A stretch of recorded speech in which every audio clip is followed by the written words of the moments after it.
Welcome to JG's Fight Talk, sponsored by Rich's Boxing and Limitless Creations. And with me now, Samuel Arnold III. Yes, How you sir. doing? Good. How you doing? Yeah, really good. Can I just say, I love your hair, man. Yeah. Thank you. Not something I can do, I have to say. So I'll just be jealous. Yeah. How long did it take to grow? On and off. I probably start growing it around 7th grade.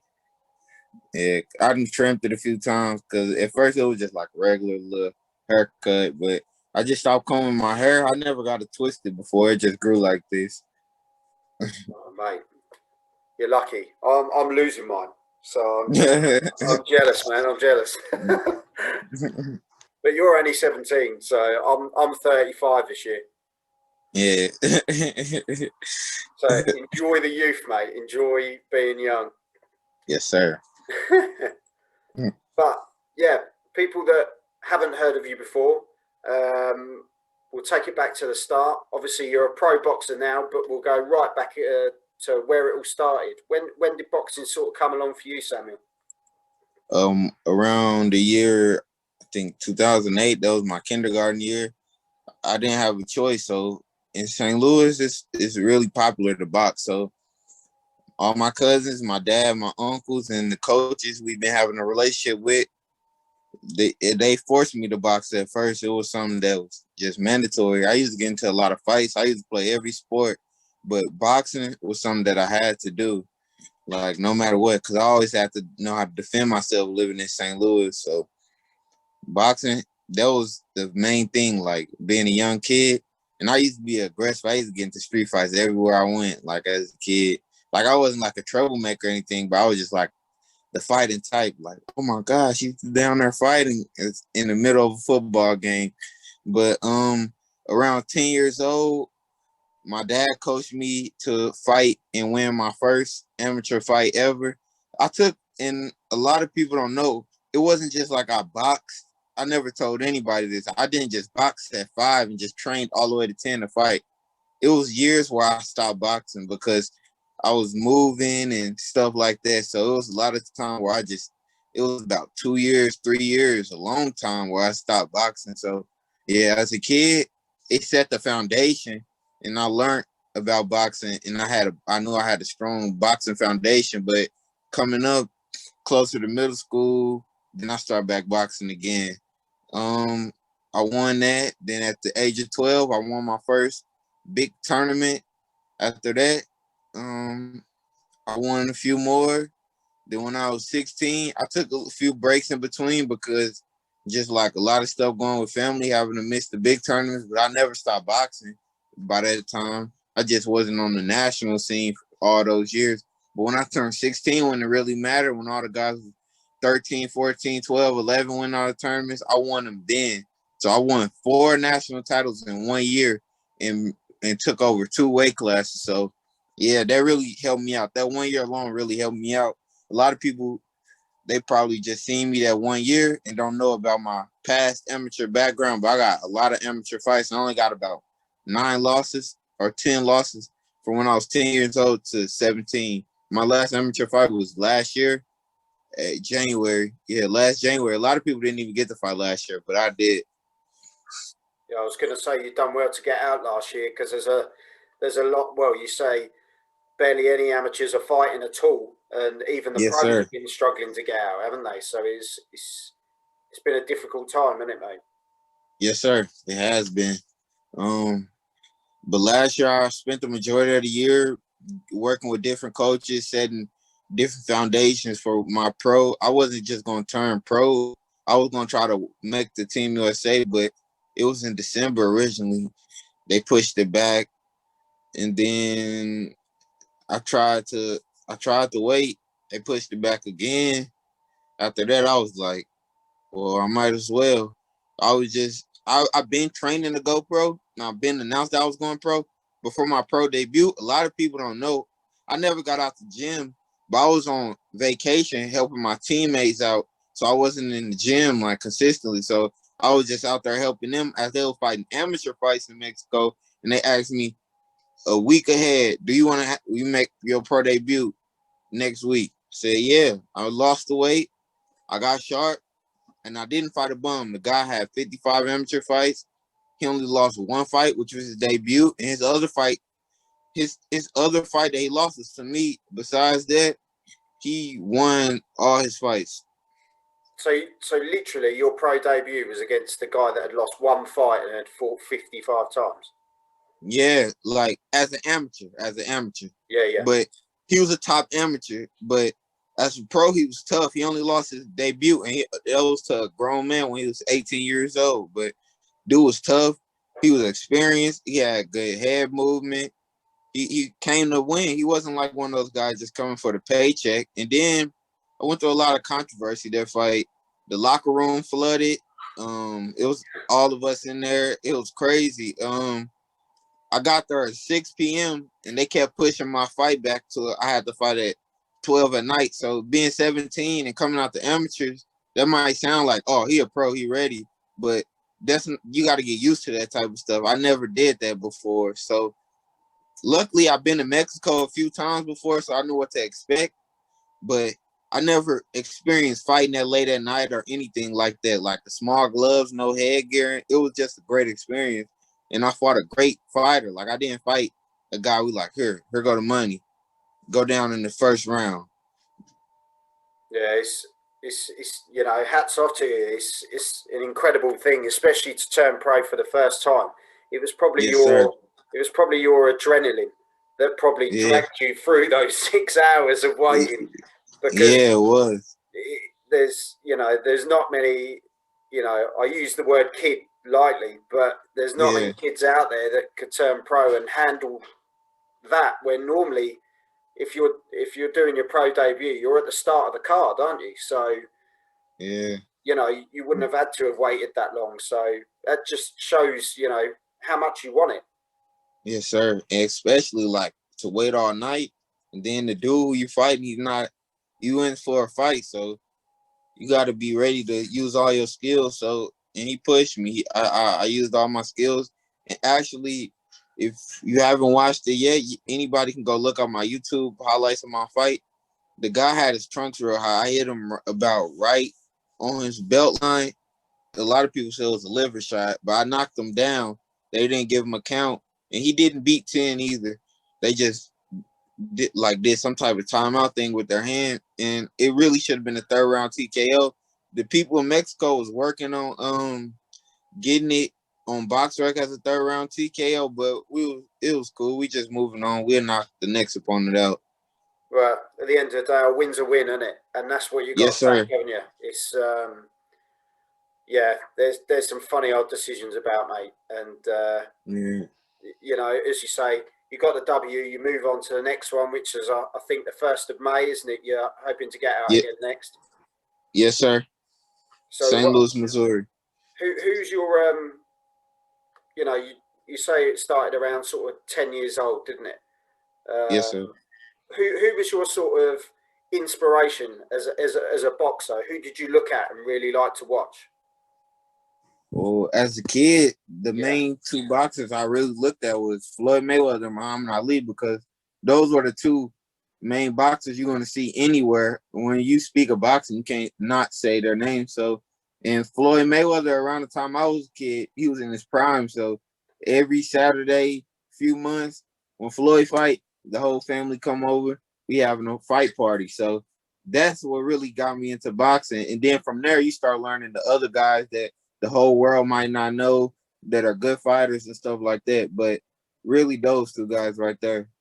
So who's kind of on your radar now then? Who do you like now that's kind of currently fighting now? Well, I like both the Charlo brothers because like they basic fundamental styles. I like Earl Spence too. He a real cool dude. I've been knowing him since I was about 13. Every time he see me, it's always love. We got an interview together on Ellie Setback channel. He a real cool dude. Charlo is too. Both of them are too. I watched him and Earl Spence spar each other, and when he always recognized who I was in the big one. I just met him at Earl Spence weigh-in, but he was real cool. He took my phone, took a picture. I I like those two. I like Demetrius Andrade Yeah. because I fight Southpaw too. And he got a similar body style to me. So I watch all the boxers who got similar body styles to me, but those guys, Terrence Crawford, like the main guys you really know about, the top pound for pound guys, I can learn something from everybody, really. But those just a few of my favorite fighters that I enjoy watching. Yeah. Well, and as you say, you're only 17, and you know you've got all this ahead of you, mate. And Yes, sir. you look at all those people, and you think they all started around your age. Well, even older than you, and you're already on the pro circuit. So there's some great times ahead for you. Yes, sir. Hopefully so. I sparred a few like big name guys or good guys. Like I sparred Tony Harrison, I sparred Maurice Hooker, and I sparred the Formella guy who's Tony Harrison's fighting. I just sparred him earlier this year. He was good work. I sparred the guy, the guy who Brandon Adams just knocked out, who was 18-0 with 18 knockouts. I sparred him. There's a few other guys that I So can't even think of right now. You're already Yes, getting in the mix, aren't you, with these people? yes, sir. Yes, sir. And most of those guys I named, I sparred when I was 16, and I did great. Like it just showed me where my skills are. It showed me the levels to boxing because the only thing those guys really got on me is the different type of pro experience and the man strength. But like skill wise, I'm just as skillful as the top guys, but I understand there's levels to boxing, so I'm not going to try to rush my way or put myself up there with them yet. I understand there's levels to boxing, and sparring and fighting two different things. But yeah, it just showed me how good I was, though, and it just showed me what's the difference between what I'm doing and what they're doing is a whole different ball game. So right now, it's kind of like I'm still amateur. I'm just building myself up. They at a whole nother level. I'll never fight any of those guys because half of those guys are 30 and 28, and they going out the door, and I don't even got 5 fights yet. This is it. You know, it's all learning experience, isn't it? And you can Yes, only sir. take stuff from them and take it into the big game. And yeah, I think you've got a great attitude. Great attitude. Thank you. Thank you. Yeah, hopefully we're going to see that name in lights one day, mate. And I'm going to say I hope so. I interviewed him when he was 17. Yeah, hopefully so. But there's some big fights coming up. I'll grab your prediction while you're on here. You've obviously got Andrade versus Williams this weekend. I'm going to have to roll with Andrade. I don't really think anybody can beat him except probably Big Charlo if they fight. That'd be a 60-40 Big Charlo fight. But that's a close fight right there. Yeah. And obviously you've got one of the big ones, Canelo versus Billy Joe Saunders. I think Canelo wipes the floor with Billy Joe Saunders, really. You think he wipes the floor with him? Yeah, I think Billy Joe Saunders might start off fast like Amir Khan did and probably get stopped in the 5th, 6th, 7th, 8th, something like that. God, you sound really confident. Yeah, I'm pretty sure. And, well, the big one, I suppose the big one in America, if it happens, is obviously Errol Spence. And, it's gone out of my head. And Terence Crawford, obviously. Oh, yeah. Sorry.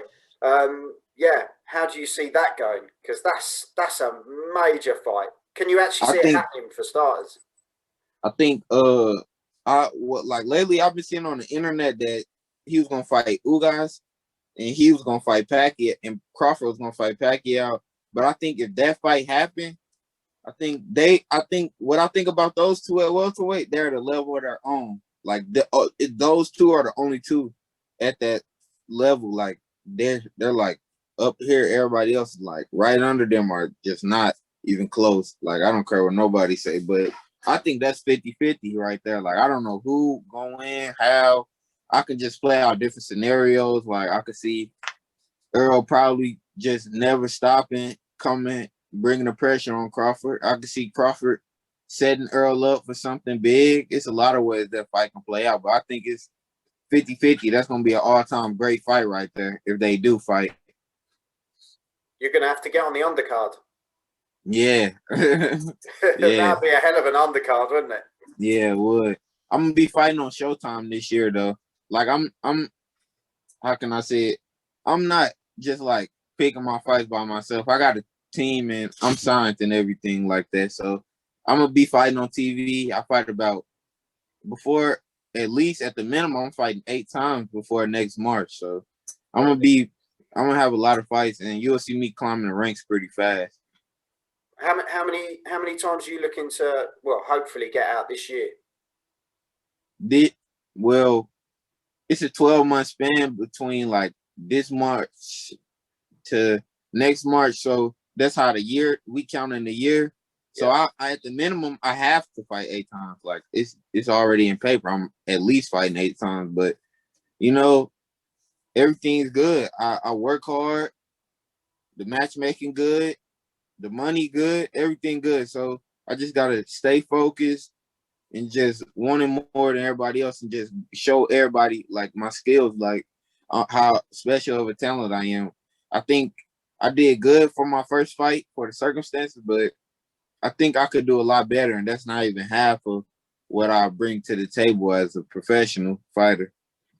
Well, I'm excited for you, mate, and I Yes, sir. hope you make it onto Showtime, and we get to see you over here, because Yeah. that's the thing, Yeah, isn't it?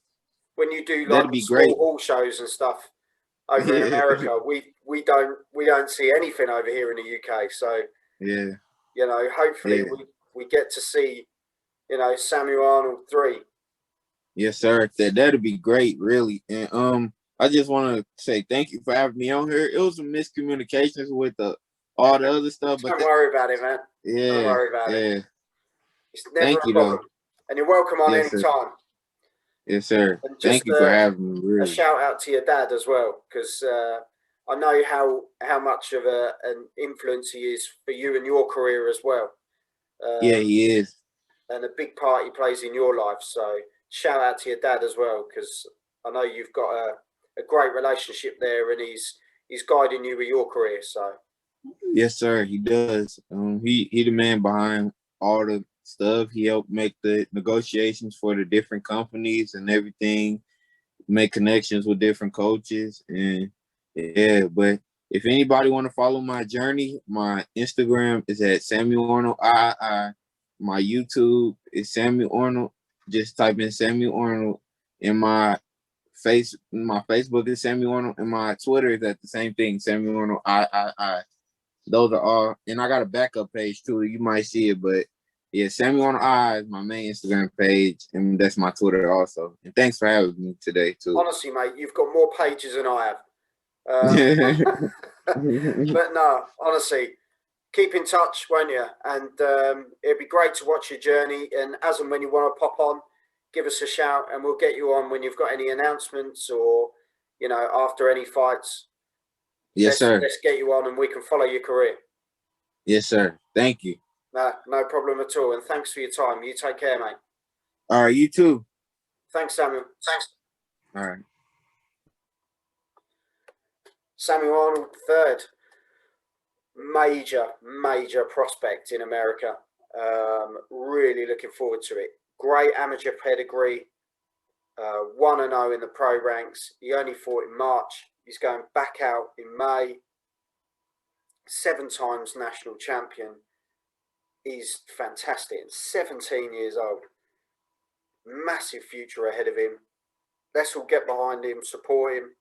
And like you said, it's another prime example that boxing just came into his life. At the age of 10, it was kind of forced upon him as he was getting into fights in the street and stuff like that. And now he's got the chance to put it in the ring and just crack on and go for those titles. So wish him all the best for the future. And thanks for coming on. If you like what you've seen today, go over to YouTube, hit the subscribe button on JG's Fight Talk, and check out the rest of the content. There's loads of great interviews coming up. There's the live watch-alongs with Ender. Nicola Hapewell as well. And we have the Quick Predict show and some new stuff coming up very soon. So keep an eye out on there. You've been watching JG's Fight Talk, sponsored by Richie's Boxing and Limitless Creations, and I'll see you all soon. Thank you very much.